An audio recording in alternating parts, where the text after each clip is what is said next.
Всем привет, с вами Романчес, и сегодня мы разберем сильную ловушку в гамбите Блэкмора Диммера.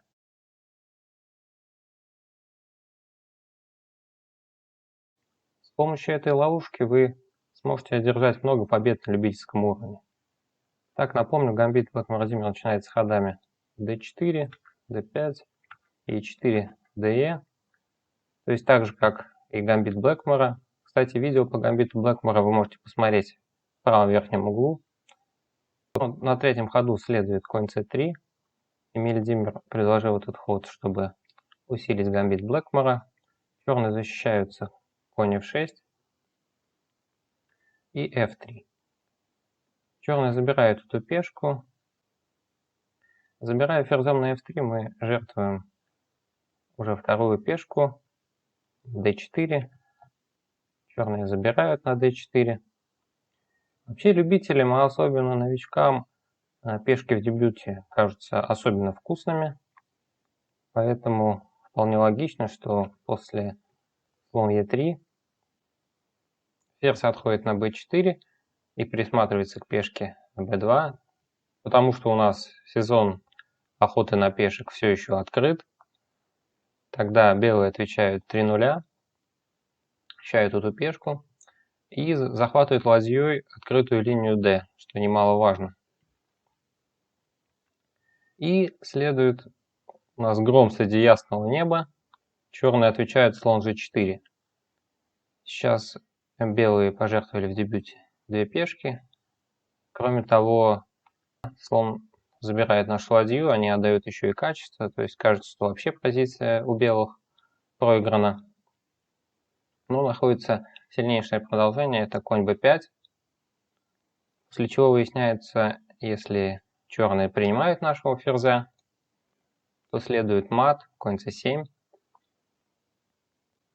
И ладья очень, кстати, захватила линию d. Если черные избирают другие продолжения, не забирают нашего ферзя, то возможно ответить они e5, для того, чтобы своему королю выбраться из матовой сети. Но белые все равно отвечают конь c7 шах, король отходит и пробивают ферзь b7. Сейчас ферзь атакует три черных фигуры, и если черные его забирают, то следует новый мат, это слон c5.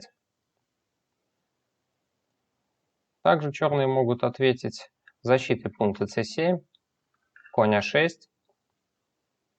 Однако белые у нас по-прежнему пробивают на b7 пешку, атакуют сейчас ладью и коня. Кроме того, у нас грозит отскок нашего коня на b5 с выигрышем ферзя. Здесь черные могут ответить ладья c8, попутно защищая еще раз пункт c7. Ну, тогда белые просто забирают коня. Если слон удумает забрать ладью на d1, тогда мы забираем ладью черных и ставим новый мат. Также возможно, что черный ответит более агрессивно, это ладья b8, гоняя нашего ферзя. Но мы забираем эту ладью, конь забирает нашего ферзя и ставим все тот же мат с поля c7. А теперь настало время посмотреть на эту ловушку в действии. Возьмем для примера партию любителей.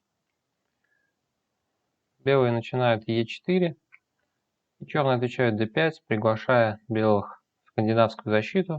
Однако, на удивление для черных, соперник отвечает d4, и в результате мы получаем гамбит Блэкмора Диммера. Здесь после f3 черные избирают слон f5, пытаются цепляться за пешку e4. Тогда белые по-прежнему оказывают давление на нее, ферзь e2, и попутно подготавливают длинную рокировку. Ну и жертвуют тем самым пешку на d4. Черные с удовольствием ее принимают. Следует слон e3, все по той же схеме. Ферзь отходит на b4. 3-0, захватываем ладью и линию d. И после этого размена ферзь у нас нападает на слона f5, и присматривается к пункту b7. Ну, черные спокойно защищают слона. Далее следует конь b5.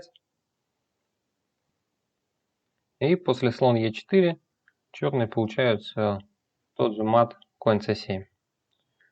Если вам понравилась данная ловушка, то ставьте лайки и подписывайтесь на канал, чтобы не пропустить новые видосы. Всем пока!